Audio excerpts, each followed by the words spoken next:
This video guides you on how to reduce background noise in video for free. So, follow me in this guide as I walk you through on the steps you need to take to get that achieved. Let's get started. If you're a content creator, you can use CapCut to easily reduce background noise for free. Okay?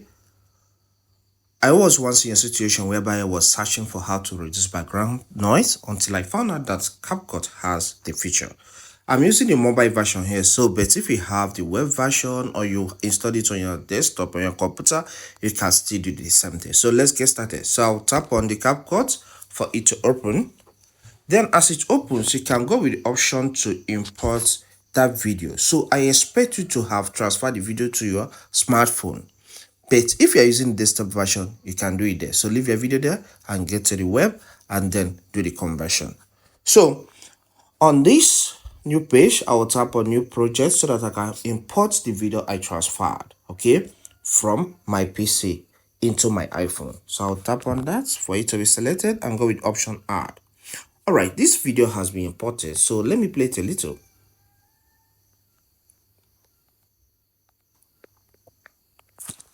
Changing WhatsApp wallpaper is easy, okay?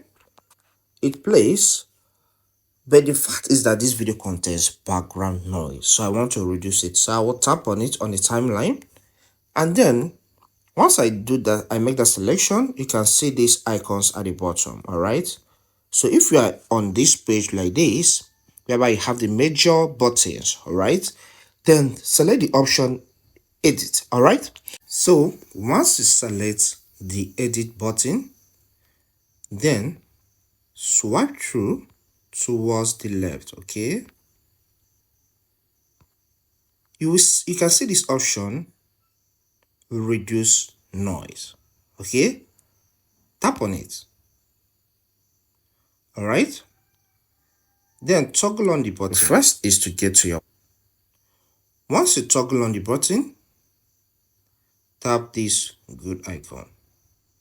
So with this action taken, the background noise is now reduced. I've been using this for the past 2 weeks, though I have not tried it in the web version or in the desktop version, but I'll be using it on my mobile version, and it's clean and it's neat. So use it to reduce background noise on your video before you post to the social media platform. I hope you find this guide helpful. Please do like, subscribe, and leave a comment.